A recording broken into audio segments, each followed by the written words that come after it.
അടുക്കളയിലേക്ക് സ്വാഗതം. എല്ലാവരും സുഖമാണെന്നുള്ളൊരു വിശ്വാസം. ഇവിടെ ഞങ്ങൾ എല്ലാവരും സുഖമായിട്ടിരിക്കുകയാണ്. അപ്പോൾ നമ്മൾക്ക് പറയുന്ന പോലെ 2024 എല്ലാം കഴിഞ്ഞ് 2025 കടന്ന് എല്ലാവർക്കും നല്ലതും സന്തോഷം തരുന്നൊരു വർഷമാക്കി തരട്ടെ. അപ്പോൾ അതുപോലെ തന്നെ ഞങ്ങൾക്കും എന്താണെങ്കിലും. അപ്പൊ ഇന്ന് ഞാൻ നിങ്ങളുടെ മുന്നിൽ കൊണ്ടുവരുന്നത് നമുക്ക് എല്ലാവർക്കും ഉണ്ടാവുന്ന ഒരു പ്രധാന കാരണവും നടുവേദന, പുറം വേദന, അതുപോലെ തന്നെ എന്താ പറയുക, പ്രസവരക്ഷയ്ക്ക് ഉത്തമമായ ഒരു നല്ലൊരു ഉലുവ എന്ന് പറയുമ്പോൾ പല ആളുകൾക്കും കയ്പാണെന്ന് പറയും. അല്ല, ഉലുവ നല്ലൊരു ഔഷധം, ഗുണമുള്ള ഒരു സാധനമാണ്, എല്ലാവർക്കും അറിയാം. അപ്പൊ അത് വെച്ചിട്ട് ഞാൻ ഇന്നൊന്ന്, എനിക്കും ഭയങ്കര നടുവേദനക്കുള്ള ഒരാളാണ്. അപ്പൊ അത് കൊണ്ടിട്ട് ഞാൻ ഇന്ന് ഉലുവ വിരകാന്ന് ഓർത്ത്. അപ്പോൾ അത് എങ്ങനെയാണെന്നുള്ളത് പലരും പല രീതിയിൽ ഉലുവ വിരകുന്നുണ്ട്. ഞാൻ വളരെ സിമ്പിളായിട്ട് ആണ് ഇന്ന് ഉലുവ വിരകുന്നത്. അതെങ്ങനെയാണെന്നുള്ളത് നേരെ കിച്ചണിലോട്ടാണ് പോയാലോ, വരും. അപ്പം ഞാനിവിടെ 1 കിലോ ഉലുവയാണ് എടുത്തിരിക്കുന്നത്. ഇതൊരു 4 മണിക്കൂർ കഴുകി നല്ലപോലെ കുതിർത്തി എടുത്തിരിക്കുന്നതാണ്. അപ്പം ഇത് നല്ലപോലെ കഴുകിയിട്ട് വേണം ഈ ഉലുവ ഇതുപോലെ വെള്ളത്തിലിട്ട് വെക്കാനായിട്ട്. അപ്പോൾ ഇതിൽ ലേശം വെള്ളം ഇപ്പോഴും ഉണ്ട്, അടിഭാഗത്തുണ്ട്, കണ്ടില്ലേ, ഊറ്റുമ്പോൾ കണ്ടില്ലേ. അപ്പം നമുക്ക് ഈ ഉലുവ ഇവിടെ മാറ്റി വെക്കാം. അപ്പോൾ അതേ ഞാൻ എടുത്തിരിക്കുന്നത് 1 കിലോ ശർക്കരയാണ്. അപ്പോൾ ചക്കരയാണ് കൂടുതൽ ഉത്തമം. ഇതിപ്പോൾ ചക്കര കിട്ടാത്തത് കൊണ്ടിട്ടാണ്, കിട്ടിയിട്ടുണ്ടായിരുന്നില്ല, എൻ്റെ ഇല്ലായിരുന്നു, അതുകൊണ്ട് ശർക്കരയാണ് എടുത്തിരിക്കുന്നത്. അതുപോലെ പൊടിച്ചതാണ്. അപ്പോൾ 1 കിലോ ഉലുവയ്ക്ക് 1.5 കിലോ ചക്കര വരെ അല്ലെങ്കിൽ ശർക്കര വരെ ആവാം. ഞാനിത് എടുത്തിരിക്കുന്നത് 1 കിലോയ്ക്ക് 1 കിലോ ശർക്കരയാണ് എടുത്തിരിക്കുന്നത്. കാരണം എനിക്ക് ഇത്തിരി മധുരം കുറവ് മതി. അപ്പോൾ ഇത് ഉലുവ ഓൾറെഡി കയ്പുള്ളതാവുമ്പോൾ ചിലവർക്കത് ഇഷ്ടപ്പെടില്ല. എനിക്കത് പ്രശ്നമല്ല, കാരണം നമ്മൾ ഡയബറ്റിക്കൊക്കെ നോക്കിയിട്ടാണ് ഞാൻ ഇതിൻ്റെ അളവ് കുറച്ചിരിക്കുന്നത്. അപ്പോൾ നമുക്കിത് ആദ്യം തന്നെ കുറച്ച് വെള്ളം ഒഴിച്ചിട്ട് ഇത് ഉരുക്കാൻ വെക്കണം. അപ്പോൾ ഇതിലോട്ട് ഞാൻ കുറച്ച് വെള്ളം കൂടെ ഒഴിച്ചു കൊടുക്കുകയാണ്. എൻ്റെ ഒന്ന് ഗ്യാസ് ഒന്ന് കത്തിക്കാം. അപ്പോൾ ഗ്യാസ് കത്തിച്ചിട്ടുണ്ട്. അപ്പോൾ ഇതൊന്ന് നല്ല പോലെ ഒന്ന് അലന്ന് ഉരുകി വരട്ടെ. അപ്പം ഞാനിവിടെ ഒരു മിക്സിയുടെ ജാർ എടുത്തിട്ടുണ്ട്. ഇതിലോട്ട് നമ്മൾ കുതിർത്തി വെച്ചിരിക്കുന്ന ഈ ഉലുവ കണ്ടില്ലേ, ഇത് ഞാൻ കുറേശ്ശെയാണ് അരച്ചെടുക്കുള്ളൂ. നമുക്കിതൊന്ന് അരച്ചെടുക്കണം. അപ്പോൾ ഇതിലോട്ട് ഞാൻ ചേർക്കുന്നത് ഞാനൊന്ന് കാണിക്കാം. ബാക്കിയെല്ലാം ഞാൻ അരച്ച് കഴിഞ്ഞിട്ട് കൊണ്ടുവന്നേരം. ഇതിലോട്ട് 1 ടീസ്പൂണോളം നല്ല ജീരകം ഇട്ട് കൊടുക്കുന്നുണ്ട്. പിന്നെ നമുക്ക് ഇട്ട് കൊടുക്കേണ്ടത് 1 ടീസ്പൂണോളം കുരുമുളക് ഇട്ട് കൊടുക്കുന്നുണ്ട്. ബാക്കി ഞാൻ എല്ലാം ഇതിലോട്ട് ഞാൻ കുറച്ച് തേങ്ങാപ്പാലും കൂടി ഒഴിച്ചിട്ട് ഞാൻ ഒന്ന് അരച്ചിട്ട് വരട്ടെ. ഇത് 2ാം പാലാണ്. പക്ഷേ ഇതിൽ ഈ ഉലുവയിൽ ഓൾറെഡി വെള്ളമുണ്ട്, കുറച്ച് വെള്ളമുണ്ട്. അപ്പോൾ അതും കൂടി കൂട്ടി ഞാൻ എല്ലാം നല്ലപോലെ അരച്ചിട്ട് ഞാൻ കൊണ്ടുവരട്ടെ. അപ്പോൾ അതേ ഞാനിത് മുഴുവനും ഞാൻ അരച്ചു കൊണ്ടുവന്നിട്ടുണ്ട്. അതിൻ്റെ ഇടയ്ക്ക് ഒന്ന് കടിക്കാൻ വേണ്ടിയാണ്, കുറച്ചൊക്കെ ഇങ്ങനെ കടിക്കാൻ വേണ്ടി ഞാൻ എടുത്ത് വെച്ചിട്ടുണ്ട്. ചിലവർ ഇത് വേവിച്ചിട്ടാണ് മിക്സിയിട്ട് അരച്ചെടുക്കുക. ഞാൻ അങ്ങനെയല്ല, പച്ചനോടുകൂടി തന്നെ കുതിർത്തിയിട്ട് അരച്ചെടുക്കുക ചെയ്തത്. അപ്പം ഞാനിവിടെ 2 വലിയ തേങ്ങയുടെ 2ാം പാലാണ് ഞാൻ എടുത്തിരിക്കുന്നത്. ചെറിയ തേങ്ങയാണെങ്കിൽ 3 തേങ്ങ വരെ ആവാട്ടോ. അപ്പം നമുക്ക് ഇത് ഞാൻ ആ ഉരുളിയിലോട്ട് ആദ്യം ഇട്ട് കൊടുക്കട്ടെ, നമ്മൾ ഉലുവ അരച്ചത്. ആദ്യം ഞാൻ 2ാം പാലോടെ ഒഴിച്ചു കൊടുക്കുകയാണ്. അല്ലെങ്കിൽ ഉലുവ രണ്ടാമത് ഇട്ടിട്ടുണ്ടെങ്കിൽ ചിലപ്പോൾ അടി പിടിച്ചാലോ. ഞാൻ ഇവിടെ ഗ്യാസ് കത്തിച്ചിട്ടുണ്ടായിരുന്നു. അപ്പോൾ ഇതിലോട്ട് ഞാൻ എടുത്ത് വെച്ചിരിക്കുന്ന ഈ ഉലുവ ഇതിലോട്ടാണ് ഇട്ട് കൊടുക്കട്ടെ.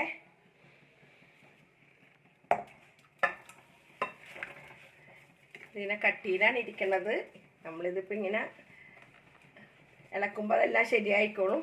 അപ്പോൾ ഞാനിത് ഫുള്ള് ഇട്ട് കൊടുക്കട്ടെ കേട്ടോ. 2 പേരും നിൽക്കണ അസൗകര്യം കൊണ്ടാണ്. അപ്പോൾ അതേ ഞാൻ എല്ലാം ഇട്ടിട്ടുണ്ട്. എൻ്റെ ഉരുളി ലേശം ചെറുതായി പോയി തോന്നുന്നു, എന്നാലും കുഴപ്പമില്ല. ഇത് നല്ല പോലെ നമുക്ക് ഇട്ടൊന്ന് ഇളക്കിയെടുക്കണം.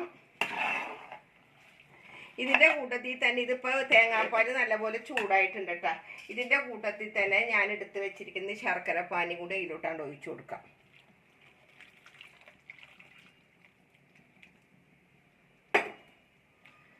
എന്നിട്ട് ഇതും കൂടെ കൂട്ടി ഇളക്കിയിട്ട് ഇതിലേക്ക് കിടന്നിട്ട് നമ്മൾ ഇതുവരെ വേവിക്കാത്തത് കൊണ്ടിട്ട് ഒന്ന് വെന്ത് വരണം. കാരണം ഇത് നല്ലപോലെ അരഞ്ഞിട്ടുള്ളത് കൊണ്ടിട്ട് ഒത്തിരി നേരം വേകാനൊന്നും ഉണ്ടാവില്ല, കുതിർത്തി അരച്ചെടുത്തതല്ലേ. അതിലൊരു ഇത്തിരി ഭാഗം മാത്രമേ ഞാനിങ്ങനെ, എനിക്ക് കടിക്കാൻ ഭയങ്കര ഇഷ്ടമാണ് ഇതിങ്ങനെ, അല്ലെങ്കിൽ ഒത്തിരി പേസ്റ്റ് പോലെ ലേഹ്യം പോലെ ഇരിക്കില്ല. അതുകൊണ്ടിട്ടാണ് ഞാനിതിങ്ങനെ ആക്കിയെടുത്തത്. അപ്പോൾ ഇത് നല്ലപോലെ ഒന്ന് തിള വരട്ടെ. അപ്പോൾ ഞാൻ ശർക്കരപ്പാനി ഞാൻ അരിച്ച് വേറെ കപ്പിലോട്ട് ഒഴിച്ചതാണ്. അപ്പോൾ ഞാൻ ബാക്കിയും കൂടി ഉള്ളതും കൂടി ഇതിലോട്ടാണ്ട് ഒഴിച്ചു കൊടുക്കട്ടെ. അപ്പോൾ ഫുള്ളും 1 കിലോയുടെ ശർക്കരപ്പാനിയാണ് ഞാൻ ഒഴിച്ചിരിക്കുന്നത് കേട്ടോ. ഇതിൽ കിടന്ന് ശരിക്കും ഒന്ന് തിളച്ച് ഇതൊന്ന് വെന്ത് വരണം. എന്നിട്ട് വേണം നമുക്കിനി മറ്റുള്ള സാധനങ്ങളും കൂടി ചേർത്ത് കൊടുക്കാൻ. അപ്പോൾ നല്ല പോലെ തിള വരുന്നുണ്ട് കേട്ടോ. ഞാനിത് കൈ വിടാണ്ട് ഇളക്കിക്കൊണ്ടിരിക്കണേണ്. കാരണം എൻ്റെ ഉരുളി ഒരു ഇത്തിരി ചെറുതും കൂടി ആയതുകൊണ്ടിട്ട് ആണ്. അപ്പോൾ ഞാൻ ഇതിലോട്ടൊരു പിഞ്ച് ഉപ്പൊടി ഇട്ട് കൊടുക്കട്ടെ. പിഞ്ച് ഉപ്പൊടി ഇട്ട് കൊടുത്തിട്ടുണ്ട്. ഇനി ഇതിങ്ങനെ ഇടക്കിയിട്ട് പിന്നെ ഇതിൽ ഞാൻ നെയ്യൊന്നും ചേർത്തിട്ടില്ല. ഇനി ഇടക്കിടക്ക് ഇത്തിരി നെയ്യ് ചേർത്ത് കൊടുക്കണം. അപ്പോൾ ഇതൊന്ന് ആയി വരട്ടെ. നല്ലപോലെ കൈ വിടാതെ ഇളക്കിയില്ലെങ്കിൽ പിന്നെ അതനുസരിച്ചിട്ടുള്ള നോൺ സ്റ്റിക്കിൻ്റെ പാത്രവും ഇരിക്കണം. ഞാൻ നോൺ സ്റ്റിക്കിൻ്റെ പാത്രം എടുക്കാണ്ട് ഇതിൽ തന്നെ ഉരുളി ആകുമ്പോഴല്ലേ കുറച്ചുകൂടി നല്ലത്. അപ്പോൾ ഒന്ന് ഇളക്കിയിട്ട് ഞാൻ കുറച്ച് കഴിഞ്ഞിട്ട് നിങ്ങളുടെ മുന്നിൽ കൊണ്ടുവന്ന് കാണിക്കാം കേട്ടോ. അപ്പോൾ ഞാൻ ഇതിലോട്ട് ഇത് മിൽമ നെയ്യാണ് എടുത്തിരിക്കുന്നത്. 2 ടീസ്പൂൺ നെയ്യ് ഒഴിച്ച് കൊടുക്കുന്നുണ്ട്. ഇതുവരെ ഞാൻ നെയ്യ് ഒഴിച്ചിട്ടുണ്ടായിരുന്നില്ല. 2 ടേബിൾ സ്പൂൺ നെയ്യാണ് ഇപ്പോൾ ഞാൻ ഒഴിച്ചിരിക്കുന്നത്. ഇനി നമ്മൾക്ക് നോക്കിയിട്ട് ഒഴിച്ചാൽ മതി. പിന്നെ ഞാൻ വീണ്ടും നിങ്ങളോട് പറയുന്നത് ശർക്കരയുടെ അളവ്, ചക്കര എന്തിൻ്റെ അളവാണെങ്കിലും നിങ്ങൾക്ക് മധുരം പോരാന്നുണ്ടെങ്കിൽ നിങ്ങൾക്ക് 1 കിലോ എന്നുള്ളത് 1.5 കിലോനാവാം. പക്ഷേ എനിക്ക് ചെറിയൊരു ഡയബറ്റിക് ഉള്ളത് കൊണ്ടാണ് ഞാൻ അളവ് കുറച്ചത് കേട്ടോ. അപ്പോൾ ഈ നെയ്യിൽ കിടന്നിട്ട് ഒന്നും കൂടി ശരിയായിട്ട് വരട്ടെ. എന്നിട്ട് നിങ്ങളുടെ മുന്നിൽ കൊണ്ടുവരേ. അപ്പോൾ നമ്മൾ 2ാം പാലിലാണ് ആദ്യം വേവിച്ചിരിക്കുന്നത്. അപ്പോൾ ഞാൻ അതിൻ്റെ 1ാം പാൽ ഞാൻ എടുത്തു വെച്ചിരുന്നു, കട്ടിപ്പാൽ. ഇതും കൂടി നമുക്ക് ഇതിലോട്ടാണ്ട് ഒഴിച്ചു കൊടുക്കാം. അപ്പോൾ ഇതിലും നമുക്ക് ഇതെല്ലാം കൂടി ഒഴിച്ചുമ്പോൾ ഇതിൻ്റെയൊക്കെ എണ്ണ നല്ലപോലെ തെളിഞ്ഞ് വരും, ഈ തേങ്ങാപ്പാലിൻ്റെ. അപ്പോൾ ഇതും കൂടി ഇതിൽ കിടന്നിട്ട് നല്ലപോലെ ഒന്ന് തിളച്ച് വെന്ത് നല്ല രീതിയിൽ കൊണ്ടുവരണം കേട്ടോ. അപ്പോൾ നല്ലപോലെ ഇതൊന്ന് യോജിച്ച് ഒന്ന് ഈ തേങ്ങാപ്പാലൊക്കെ ഒന്ന് കുറുകി വരട്ടെ. എന്നിട്ട് ഞാൻ നിങ്ങളുടെ മുന്നിൽ കൊണ്ടുവരേ. അപ്പോൾ ഇവിടെ ഞാൻ ഇളക്കാൻ തുടങ്ങിയിട്ട് ഒരു 20 മിനിറ്റിൽ മേലെ ആയിട്ടാ. അപ്പം ഞാൻ ഇതിലേക്ക് ലേശം നെയ്യ് കൂടി, ഞാൻ ആകെ 2 ടേബിൾ സ്പൂൺ നെയ്യാണ് ഞാൻ ഒഴിച്ചിരിക്കുന്നത്. വീണ്ടും ഞാനൊരു 2 ടേബിൾ സ്പൂൺ നെയ്യും കൂടി അങ്ങോട്ട് ഒഴിച്ചു കൊടുക്കുന്നുണ്ട്. 2 ടേബിൾ സ്പൂണിൻ്റെ മേലെ കുറച്ചും കൂടി ഉണ്ട് കേട്ടോ. പിന്നെ ഒരു ടേസ്റ്റിന് വേണ്ടിയിട്ട് ഒരു 10 ഏലക്ക, 1 കഷ്ണം ചുക്ക്, എന്നാൽ ഞാൻ പഞ്ചസാര ഇട്ടിട്ട് പൊടിച്ചെടുത്തതാണ്. ഇതും കൂടി പഞ്ചസാര ഇല്ലെങ്കിൽ മിക്സിയിട്ട് പൊടിക്കുമ്പോൾ കിട്ടില്ല, പൊടിയാൻ താമസം പിടിക്കുക, അതുകൊണ്ടിട്ടാണ്. അപ്പോൾ ഇതെന്ന് വെച്ചിട്ടുണ്ടെങ്കിൽ തടി ഇല്ലാത്തവർക്കും ഒന്ന് തടിയൊക്കെ ഒന്ന് പുഷ്ടിപ്പെടാനും പിന്നെ അതേപോലെ തന്നെ തണ്ടൽ വേദന, അതായത് നടുവേദന, പ്രസവരക്ഷ ഒക്കെ പറ്റിയ ഉത്തമമായ ഒരു അമൂല്യമായ ഒരു ഇതാണ് നമ്മുടെ ഉലുവ. മനസ്സിലായില്ല? ഉലുവേനെ കുറിച്ച് ഞാൻ കൂടുതൽ വിവരിക്കുന്നില്ല, എല്ലാവർക്കും അറിയാം. പിന്നെ പല ആളുകളും അയ്യേ കയ്പെന്ന് പറയും. പ്രത്യേകിച്ച് എൻ്റെ ലേശം കയ്പുണ്ട്, കാരണം മധുരം കുറച്ച് കുറവാണ്. അത് പറഞ്ഞിട്ട് കാര്യമില്ല, നമ്മളിതൊരു ഔഷധം, എനിക്ക് ഇത് ഒരു മരുന്നായിട്ട് ഞാൻ ഉപയോഗിക്കാനാണ് ഞാൻ തയ്യാറാക്കുന്നത്. കാരണം എനിക്ക് എന്താ പറയുക, ശരീരവേദനക്കൊക്കെയാണ് ഞാനിത് കഴിക്കാനാണ് ഞാൻ തയ്യാറാക്കുന്നത്. അപ്പോൾ അതുകൊണ്ടിട്ട് എനിക്കിത് മധുരം അധികം വേണ്ട കേട്ടോ. അപ്പം മധുരം വേണ്ട, ഒരു ലേശം കൂടുതലെടുത്തോ. അപ്പം ഞാൻ വീണ്ടും ഞാനിതിങ്ങനെ ഇളക്കണേണ്. പിന്നെ പല ആൾക്കാരും ഏലക്കയും ചുക്കൊന്നും ഇടില്ല. ഞാൻ പിന്നെ ഇതൊക്കെ ചേർക്കുന്നത് ഒരു ടേസ്റ്റിനും ഒരു നല്ലൊരു മണത്തിനും വേണ്ടിയിട്ടാണേ. അപ്പം ഇത് വീണ്ടും ഞാനിത് ഇളക്കിക്കൊണ്ടിരിക്കട്ടെ. അപ്പം ഇതിൻ്റെ വെള്ളമൊക്കെ ശരിക്കും വറ്റി കണ്ടില്ലേ, വെന്ത് നല്ല പോലെ വെള്ളം കംപ്ലീറ്റ് വലിഞ്ഞിട്ടുണ്ട്. കംപ്ലീറ്റ് വെള്ളം വലിഞ്ഞ് അപ്പോൾ ഏകദേശം ഞാനിപ്പോൾ ഒരു അരമണിക്കൂറോളമായിട്ടാണ് ഞാനിതിങ്ങനെ കൈ വിടാണ്ട് ഇങ്ങനെ ഇടയ്ക്കിടയ്ക്ക് ഇങ്ങനെ കൈ എടുത്തിട്ട് ഇത് കണ്ട അടിയൊന്നും പിടിച്ചിട്ടില്ല, കണ്ടില്ലേ, അതുപോലെ ആക്കി എടുത്തിട്ടുണ്ട്. അപ്പം ഇനി ഇത് കുറച്ചും കൂടി ഇതിൻ്റെ എണ്ണയൊക്കെ ശരിക്കും ഒന്നും കൂടി ഒന്ന് തെളിയാനുണ്ട്. അപ്പോൾ കുറച്ച് നേരവും കൂടി ഞാനിതൊന്ന് ഇളക്കി നല്ലപോലെ ഒന്ന് യോജിപ്പിച്ച് എടുക്കും.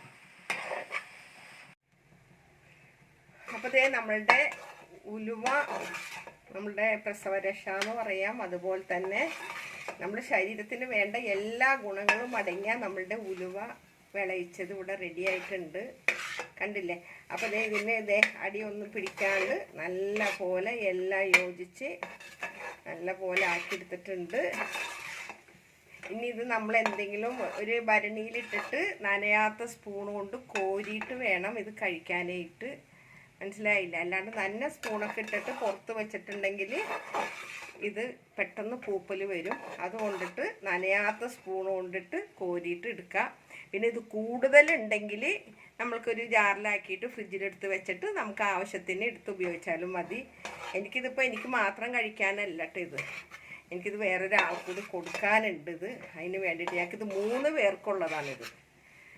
അപ്പോൾ ഇന്നത്തെ ഈ ചെറിയൊരു വീഡിയോ എന്ന് പറയാൻ പറ്റില്ല. ഒത്തിരി നേരം ഞാൻ ഫുൾ വീഡിയോ നിങ്ങളെ ഇളക്കിക്കൊണ്ടിരിക്കണത് ഞാൻ കാണിച്ചില്ല എന്നുള്ളൂ.